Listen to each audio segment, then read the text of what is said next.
shoulders in a plastic baggie. Oh, that was me. Did y'all find it? She found it. She found it. Come back. Is she amazing or what?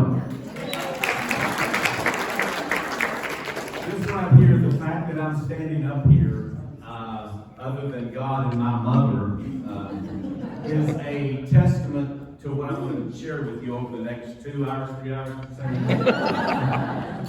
over the next 15 or 20 minutes. I hope I'm going to give you some things that you can walk away. You know, when Mr. Betancourt started saying things about haircut, it made me a little nervous. He wasn't pointing at me, but if he saw me before I did get it done, it was almost down to my waist. Anyway, how many people here are totally happy in every area of their life? Nothing could get any better. If you're that person, keep doing what you're doing.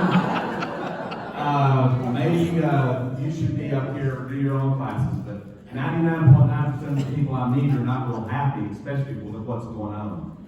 So this is my most political statement I'll make during this talk. I believe, to sum everything up that we're experiencing, the majority has given the minority way too much authority. It's time to stand up and speak the truth. So, Marianne asked me to come up and say a few things on attract and engage. Let me grab, hang on a second. Just tell it.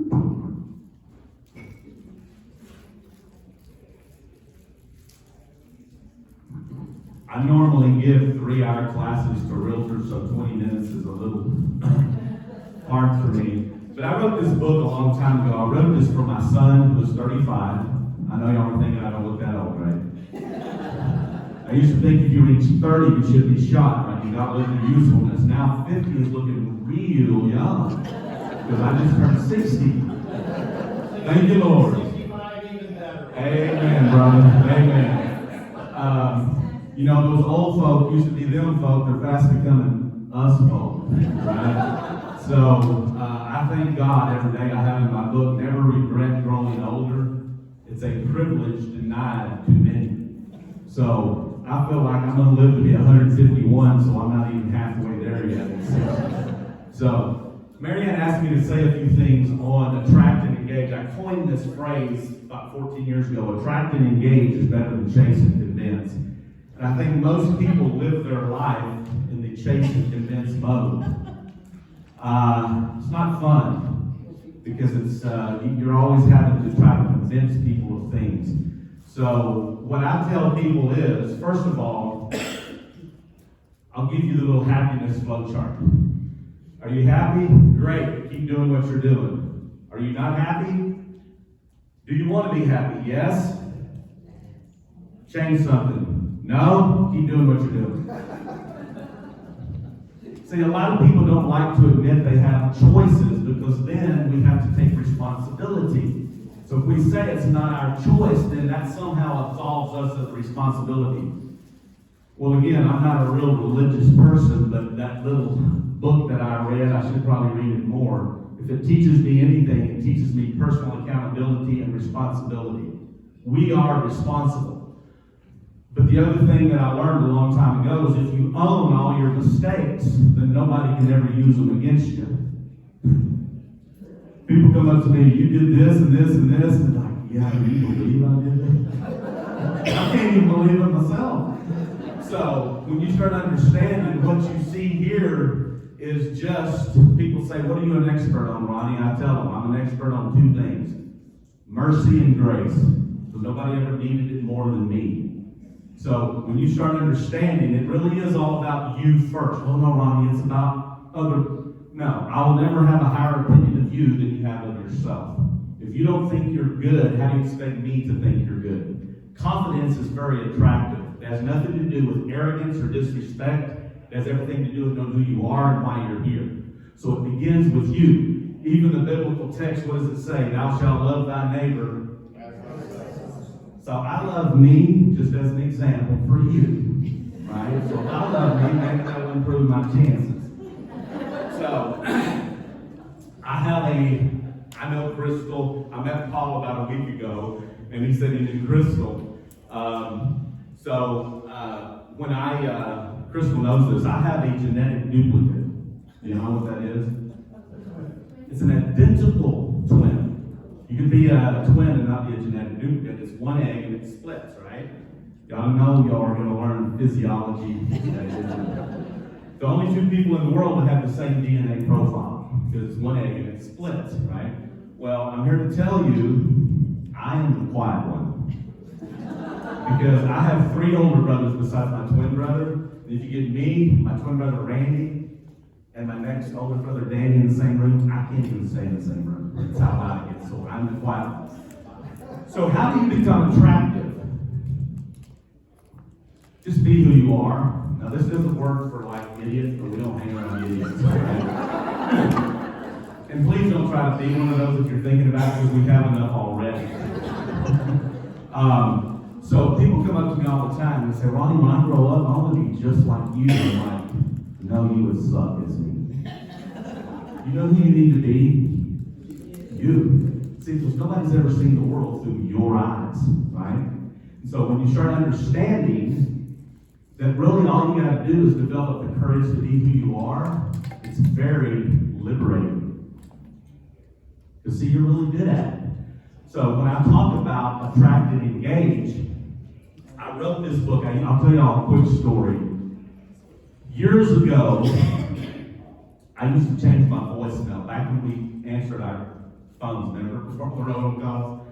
I used to change my voicemail, and I put a different little saying on it every day. And I always have people call me, Ronnie, don't answer your phone because I want to see what's on your phone. And I'm like, there's got to be some money in this somewhere. And so I wrote this book. Well, for those of y'all that know me, I have a very, very short attention span. It's very difficult for me to concentrate on anything over very long. So I met this amazing woman one time, and she showed me how to corral my attention span, so I wrote this book. But I wrote it for my son, and now I have 2 grandsons. Marianne knows I put them out. First of all, if y'all want to be on my Way Cool Friends list, I'll give you that opportunity later. Now you got to be cool to be on it, and it's my decision is the final decision. It's not mine. So I'm going to tell you something. From now on, only hang around cool people. Don't hang around non-cool people. I have in my book, I'm only looking, sometimes I forget what I wrote in here. Because there's a lot of them. Maybe I'll think of that one later, but the bottom line is, I only hang around cool people, so I tell people the 2 things. Show up. Congratulations, you showed up. Stay in touch. Most people don't stay in touch. If I had to stay in touch with Marianne, I wouldn't be standing up. When did we meet, Marianne? 8, 10 years ago? 15. Been a while. But I've stayed in touch, see? So one of the things I tell people, you know, I follow these guys online and they make a ton of money. They're no smarter than us, I'm telling you. But they figured out how to leverage their intellectual capital. And you know how you do it? You stay in touch with cool people. So I only put people on my list that are cool, because who do cool people hang around? Cool people. Other cool people. That's my kind of people. Now, I've learned things about cool people. Number 1, they are generally very intelligent. There's exceptions to every rule, but the other thing is they're very self-secure, right? And they have a sense of humor. Now, I know me. If you stay on my Way Cool Friends list very long, you're going to need a sense of humor, because I know me. You'll need a sense of humor. Because I said one time, with my son, I said something. She goes, Ronnie, that's not funny. I said, I laughed. So technically, it was funny. Now, it wasn't funny to her, obviously. But when you understand, humor is like a universal language. You know, I sold new homes for many years. I made a lot of money doing it. I obviously didn't manage it very well, or I wouldn't be standing here probably today. But I tell people, I'll give y'all a money tip. This is kind of a bonus tip like I do in my classes, okay? How do you know? I tell people, never, ever, ever, ever, ever loan money to anybody. Never under any circumstance. Period. Now, you can gift as much as you want, as much as your budget allows you to gift it. You got a lot of money to gift. Now, there is, again, one exception to that rule. If you know somebody that you never want to see again, loan them some money, and at that point, it becomes an investment in your sanity. Right? So, that's what I learned about money.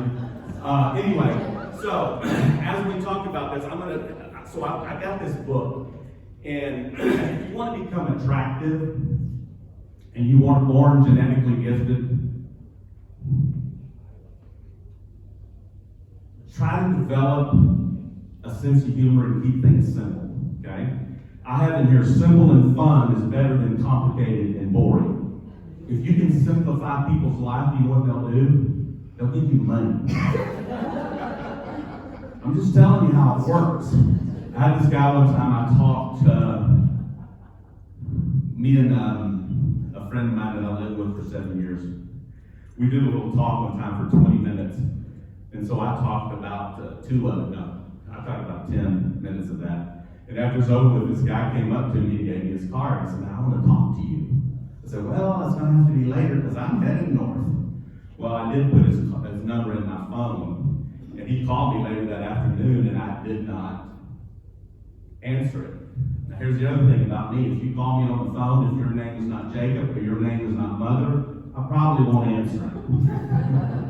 Because, see, I learned a long time ago to get out of the reaction mode and get into the proactive mode. You want to simplify your life? I'm going to tell you how to do it. Y'all ready? You take everything in your life. It's right here. Do I really need this? Would you do a little? I'm going to give you a visual aid, okay? Everything in your life. Oh, I'm going to simplify my life. We start rearranging, right? No, take everything and get rid of it. Only put back on your plate what is absolutely necessary to you accomplishing whatever you want to accomplish. Everything else is noise. That's how you do it. Most people, thank you, ma'am. Most people don't understand they've got 14,000, they call it multitasking. There's no such thing as multitasking. I don't care what your consultant or whoever you're paying told you. You can't multitask. You can do several things not very well, or you can concentrate on one thing until you get it done. So when I wrote this book, now I have 2 grandsons I mentioned. One is John Mason. He's 7 years new. His little brother is Luke Austin. He's 5 years new. So I tell people I'm currently learning the gospel according to John and Luke in a whole new way. And I'm very, very fortunate about it, because the other day, I try to go and see them almost every day if I can. And Luke says, I was talking to John, and he looked at me and he goes, "Papa, can you be all the way quiet?" I guess I wasn't being quiet enough, okay? So, let's look through here, and I'm going to see a couple of things. Well, first of all, get you a list. If you're not on my list, I'm going to give you a way. If you think you're cool, I'm going to give you a way to get on my list, okay? Text the word "fun" to this number. Are y'all ready? And after it's over with, I'll probably tell you again or give you one of my cards. Text the word "fun" to 281-595-0707. 281-595-0707. If you want to stay connected with me. Here's another little story about politics. Y'all remember the things before Al Gore invented the interweb? We had, thank you, Al. We had these things called Rolodexes. Y'all remember? Well, I heard a story one time about when one of the Bushes, the senior guy, was running for president. You know what he did? He had like 6 tables full of Rolodexes. And you know what he did? He wrote a handwritten letter to every one of them, said, "I'm running for president, I'd like your support." So, if there's one thing, a lot of people say, "Well, I wouldn't change anything in my life. I will do." Man, there's so many things I'd do different. There's a lot of things. Remember the Kenny Chesney song? A lot of things different. But I don't dwell on all my mistakes. I honestly don't. I just, I do have regrets. But one of them is, other than not spending more time with my dad and not paying attention to the mother of my son, that's the 2 biggest ones, is I would have stayed in contact with people better. You've got to stay in contact, right? If you're not staying in contact with them, guess who is? Somebody else is, right? Now, when you do stay in contact, what do? You keep everything simple, remember? If you can simplify people's lives, they're going to remember you. Because most people, they try to complicate things as to somehow, now, y'all guys that are in political office don't listen to this next part, but, I think politicians try to do that. They try to complicate everything as somehow think we need them, right? Wow. So if you can simplify somebody's life, they'll remember you. So here's what so I was going to finish telling the story. We did this talk. And so the guy called me, I didn't answer. The next time, he called me the next afternoon, I didn't answer it again. And so I called Catherine, some of y'all know her, amazing lady that I knew. I said, I said, call this guy and present him with the opportunity to give me some money. And so I called him, and of course he hired me, and he paid me in cash. It was pretty amazing, quite a few $100 bills, right? And after it was over with, I said, John, I said, why did you hire me? He goes, well, when I saw you talk the other day, you gotta understand, I was standing beside a very nice looking blonde. And he noticed me, so I don't know if she probably had a lot to do with it. He said, when I saw you talk the other day, I went home and told my mother, told my wife, honey, I met a guy today, I don't know what he's selling, but whatever it is, I'm gonna buy it. So I want you to remember this, attraction is not a choice. Attraction is not a choice. See, most people spend their valuable time trying to learn how to sell. I've never done that. When I sold in homes, I left the sales meetings with headaches. But I was never outsold. Why? People buy you before they buy what you're selling. If I don't like you, you think I care what logo's on your card? If I like you, does it matter what logo's on your card? You don't even have to have a card, right? I call it the likability factor. Remember that. How do you think this guy got elected? I'm just telling you, another thing, there's many reasons why he got elected. There's another thing I tell people, and this is in my book, all these little sayings. Learn to talk in sound bites. Learn to talk in little short sound bites. If you listen to his speech pattern, little short things, and then he says them over and over, right? So it reminds me, I don't know if it was him or Giuliani said one time, guy came up to him and said, man, I don't agree with everything you say. I want to vote for you, but I don't agree. He said, man, if you agree with 80% of what I say, vote for me. If you agree with 100% of what I say, you need to go have your head examined. Wow. So that's probably about with me. You're not going to agree with everything, but the number one thing is follow your heart. Follow your heart. Because your heart never lies to you. Always, first you give your heart to God, right? And for those of y'all that don't know this, that has nothing to do with a building or a location, right? It has everything to do with a connection, right? And that's the ultimate connection. Because, I tell people, when I got up this morning, the first thing I did was thank God that I got up this morning.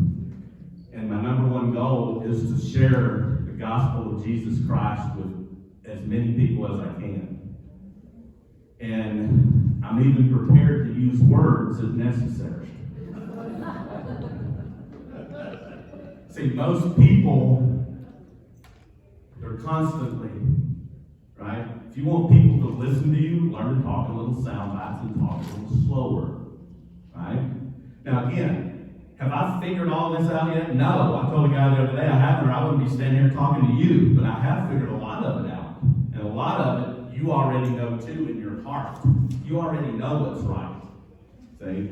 Now you may need somebody to remind you every now and then, right? So I marked a few things. I was sitting in church one time, and I was actually in a building. Drama fills the void of the non-purposed life. That's a good one. I had to leave and write that one down. Sometimes demolition is the best renovation. Just burn it down. You say the barn burned down? Great. We torched all the rats. Now we can see the stars. See, it's all in your perspective how you look at it, isn't it? Right? So how do people say you can't change the past? Actually, you can change how you look at the past, can you? And it's all here. It's all in your head. So if you look, I've got one for every day of the year. But on January 1, I have the most important battle you will ever win is the battle for your own mind. Once you get that in line, the rest is semantics. So, you ever heard this energy is contagious? I was at a networking event the other day, and this lady walked up to me, a really nice looking lady. And she walked up, she goes, "Oh, I love your energy." And she gave me this thing to go around. I couldn't say no, right? But the bottom line is, it works the other way too. Have you ever been in somewhere where you met somebody and you're like, "Oh my Lord, I gotta get out of here." And people notice it, right? There's so many things that you can do to separate yourself. Number one, start you an email list, start you a texting list, and start staying in touch with everybody you know. You will not believe the feedback that I get from my emails and my text messages. Ronnie, that made my day. That was just for me. Man, that makes you feel good. Now, how many people here have ever had any detractors? Mr. Betancourt, yep. Well, you kind of had it built in when you ran, right? Yeah, right. So here's what happens, right? We have 10 people say something good about us, and then one person says something negative. What do we think about for the next week? Don't do that. Don't do that. You know what I do? And I'm about to end this. How much more time do I have? Tell me. 2 minutes. 2 minutes? Good day. I go and read all the good stuff that people have written about me. And I heard a lot of it. Because you know why? Very early on, I knew I was born to stand in front of people and talk. I just knew it. And most people, they're definitely afraid of it. Why? Because they think somebody's going to judge them. Let me tell you another little hint before I leave, and I'm going to read you something, and I'll be done. And if y'all want to get a book, or if you want to talk to me or whatever after, I'll probably get around. One of the problems we have is Seneca said one time, we suffer more in imagination than we do in reality. And so, I'm going to tell you right now, you probably, well, if you're living in the future, that makes you anxious, right? If you're depressed, you're probably living in the past. What's the best way to be happy? Thank God I'm here. I wake up every morning, Baruch Hashem. You know what that means? Thank God. That's the only prayer you ever pray that will probably be enough. So I tell people, you probably need to stop thinking about what people who aren't thinking about you think about you. They're not thinking about you. That's your problem.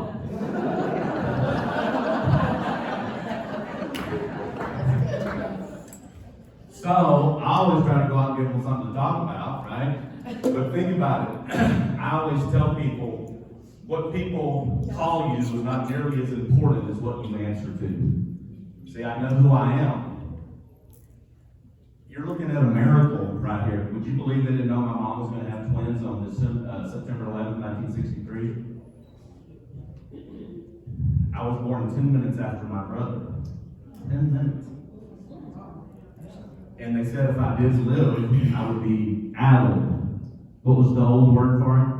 Retarded? Well, there's still some discussion in some circles.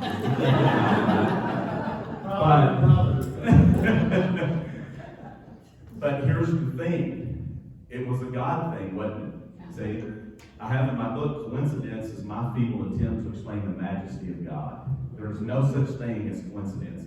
Everything is divinely ordered, whether you realize it or not. I'm going to end with this. I did a talk back before I got my hair cut. I was pretty long. I have more women coming up, more men coming up than women want to feel it. I'm not even joking. So, Dan, I tell people I grow up for 3 reasons. Number 1, because I can. Number 2, I do it for all the guys like Dan that They would do it if they could. I'd do it in their honor. And the third reason for all the people that don't like it. So I talked to a bunch of CPAs that were lying. Catherine Nixon, some of y'all may know her. She lives in Tomball. Very sweet lady. She said, they're gonna be sending you feedback. I'm like, this should be interesting. So I'm gonna end with this, and I really appreciate y'all letting me come up here and opine for a little while. I have it right here. I marked it. This was the feedback. And again, I really appreciate y'all letting me talk, and I hope you got something out of it. You got everything you need to possess everything you desire. You got a great leader. She's amazing. Stay connected. Stay connected. Entertaining. Again, this is a bunch of CPAs. There's probably about 150 of them in the room. Very good presentation. Very interesting. Interactive. Engaging. Odd subject matter. Charismatic speaker. Informative session, was able to pick up a few good tips on branding and attraction for the 21st century. Nice change in topic from pure accounting. I'm like, what wouldn't be, right? Good job. Felt like I was in a timeshare presentation. The speaker hardly seemed to be an expert. Lots of energy, a good presenter for the after lunch time slot. Best yet, exclamation point. My favorite, weird dude. Their hand. Very dynamic, provided no concrete information. Awesome speaker. Interesting perspective and content. Good presentation without a real message. Really enjoyed, at least the food was free, right? Not enough substance. Felt like more like sales pitch than application to my career. So if you remember nothing else, first of all, stay connected. Thank Marianne for the great job she's done. But if you remember nothing else that I say today, remember this. Always be who you are, because no matter what you do, some people are still going to think you're an idiot. Thank you very much.